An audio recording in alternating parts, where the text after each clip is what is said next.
Hi viewers, welcome to our channel. ప్రస్తుతం మనతో పాటు సీనియర్ జర్నలిస్ట్ దాము బాలా సార్ వారితో మాట్లాడారు. నమస్కారం సార్. వైసీపీ ఘోర పరాభవానికి కారణం విజయమ్మ గారే అని చెప్పేసి కేతిరెడ్డి గారు ఒక స్టేట్మెంట్ ఇవ్వడం చూస్తున్నాం సార్. మరి ఆయన దాని ప్రకారం చూస్తే ఏ విధంగా అంటారు సార్? దానిపై మీ ఒపీనియన్ ఏంటి? కేతిరెడ్డి వెంకటరామరెడ్డి వైసీపీలో కొంత యాక్టివ్. ఆయన దాదాపు రోజు కూడా గుడ్ మార్నింగ్ ధర్మవరం పేరుతో ఆయన రోజు తిరగడం, ఆ వీడియోలు విపరీతంగా పాపులర్ కావడం అవన్నీ చూసాం.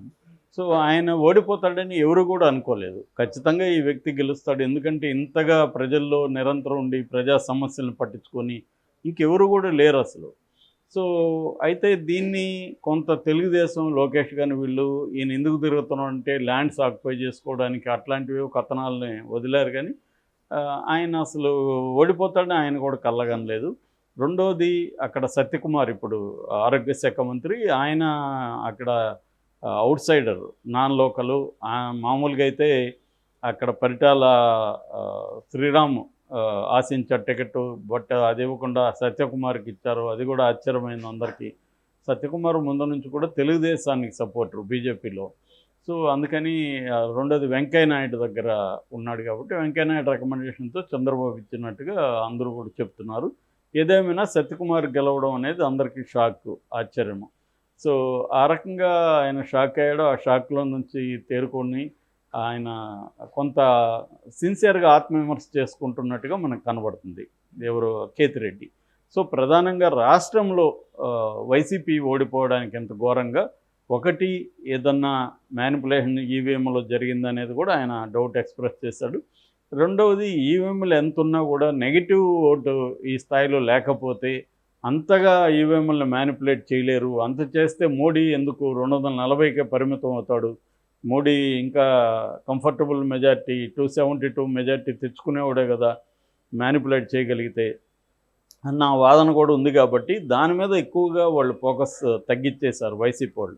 తగ్గించి అసలు నిజంగా గ్రౌండ్ లెవెల్లో మనకి 40% ఓట్లు అయితే వచ్చాయి, కానీ వీళ్ళు ముగ్గురు ఏకమవ్వడం వల్ల వాళ్ళకి 60% వెళ్ళింది, మనకి 40% వెళ్ళింది. ఏమైనా ప్రజల్లో అయితే మన పట్ల అంత సానుకూలంగా లేదు, కొంత నెగిటివ్ ఓటు ఉంది. రెండవది, చంద్రబాబు ఇచ్చిన హామీల్ని నమ్మారు జనాలు అనేది జనరల్గా వచ్చింది. అయితే ఇప్పుడు కేతిరెడ్డి నిన్న ఒక బాంబు పేల్చాడు. అదేంటంటే జగన్ ఓటమికి విజయమ్మే కారణం అనేది ఆయన ఫస్ట్ టైం చెప్పాడు. ఎవరు కూడా దీన్ని చెప్పలేదు. అయితే గతంలో విజయమ్మ జగన్ వైపు లేకుండా షర్మిల వైపు నిలబడడం, ముఖ్యంగా వీడియో రిలీజ్ చేయడం, అది కేతిరెడ్డి చెప్పింది. ఆమె అమెరికాకి వెళ్ళిపోయింది, ఇక్కడ ఉంటే మనం ఇద్దరి మధ్య నలిగిపోవాలని ఆమె వెళ్ళిపోయింది. అంతవరకు బాగానే ఉంది. కానీ ఆమె షర్మిలాని గెలిపించానని ఒక స్టేట్మెంట్ వీడియో ఇచ్చింది.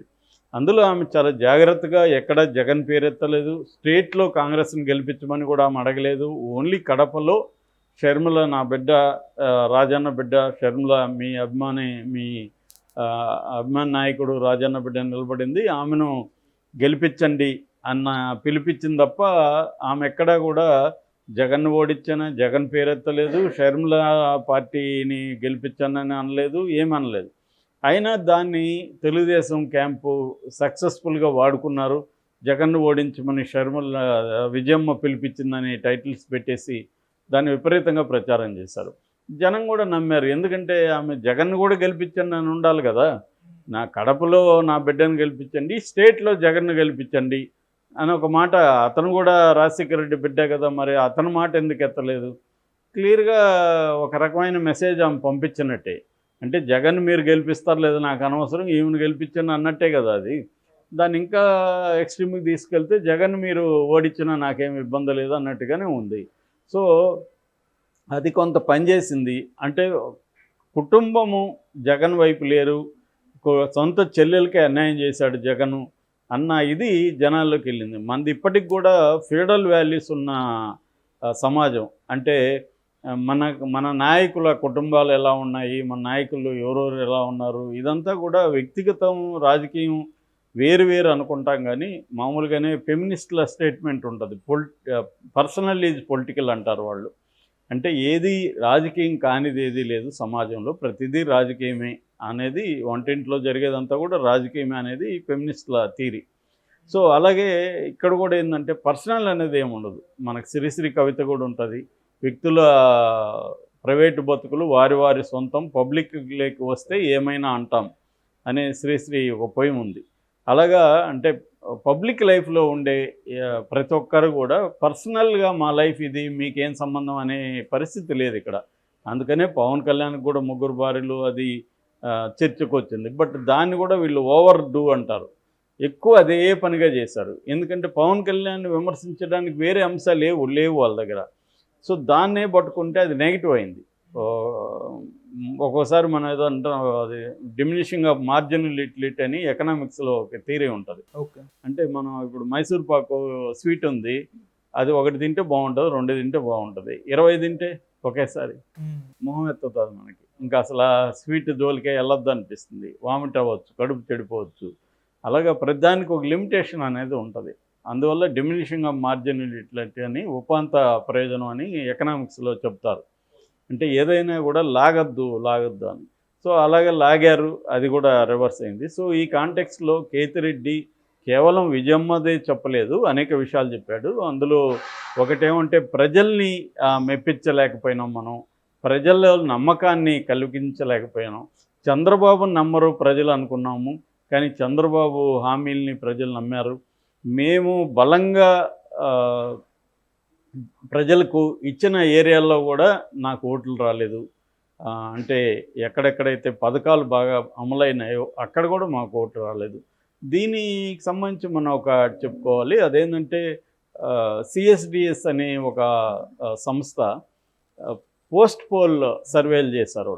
వాళ్ళు పోస్ట్ పోల్ చేసినప్పుడు ఆంధ్రప్రదేశ్లో గురించి ఆయన సంజయ్ అని దాని కో డైరెక్టర్, ఆయన చెప్పింది ఏంటంటే, ఒక్కొక్కసారి నీకు వేరే కారణాల వల్ల ఆ నాయకుడు నచ్చకపోతే, ఆ నాయకుడు నీకు ఎంత మేలు చేసినా ఏం చేశాడు సార్ ఆయన అనేస్తారు.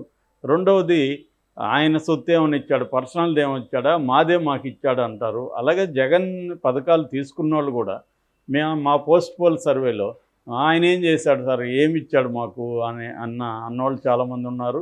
అట్లాగే ఆయన ఏమన్నా సొంత డబ్బులు ఇచ్చాడా, గవర్నమెంట్ ప్రజల సొత్తే కదా ఇచ్చాడు అనేవాళ్ళు ఉన్నారు. అంటే జగన్ మీద వాళ్ళకి వ్యతిరేకత వేరే కారణాల వల్ల వచ్చిన దానివల్ల వాళ్ళకి జగన్ నుంచి వచ్చిన లబ్ధి కావచ్చు, లేకపోతే ప్రయోజనం కావచ్చు, దాన్ని కూడా వాళ్ళు రికగ్నైజ్ చేయడానికి సిద్ధంగా లేరు అనేది పోస్ట్ పోల్ సర్వేలో, సిఎస్డిఎస్ సర్వేలో తేలిందనేది ఆయన సంజయ్ మాట్లాడారు.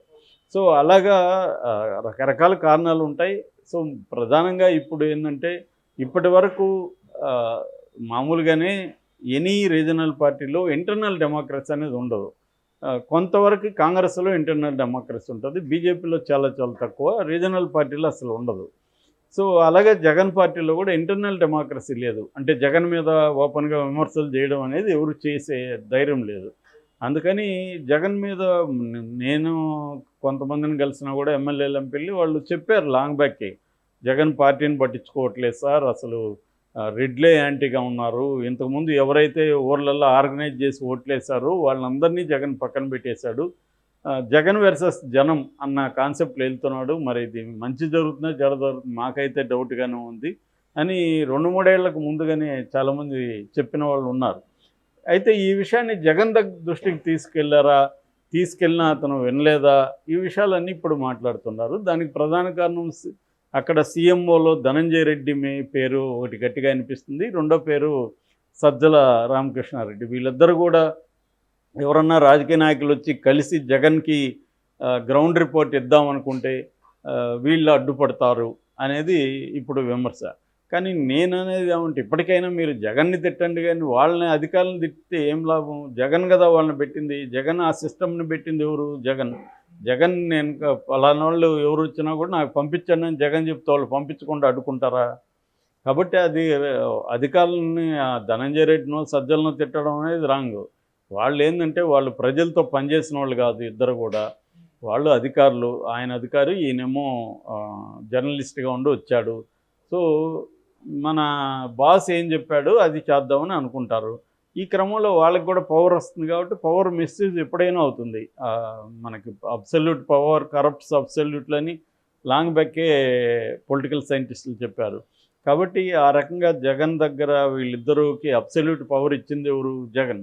సో జగన్ మార్చుకోవాలి, బేసిక్గా జగన్ పని విధానాన్ని మార్చుకోవాలి. ఆ విషయం వీళ్ళు ఇండైరెక్ట్గా చెప్తున్నారు. ఇప్పటికి కూడా డైరెక్ట్గా జగన్ మీద చెప్పకుండా ఆఫీస్ ధనంజయ రెడ్డో సజ్జల మీదో చెప్తున్నారు. ఏదేమైనా ఫస్ట్ టైం ఈయన విజయమ్మ కూడా కారణం. అది లాజికల్గానే ఉంది. ఎందుకంటే ఒక సిగ్నల్ వెళ్ళింది జనాలకి, సొంత తల్లే అతన్ని గెలిపించమని చెప్పట్లేదు కదా అన్న సిగ్నల్ అయితే విజయమ్మ ద్వారా వెళ్ళింది. ఆ మేరకు విజయమ్మ కూడా జగన్కి డ్యామేజ్ చేసిందని మనం అనుకోవచ్చు.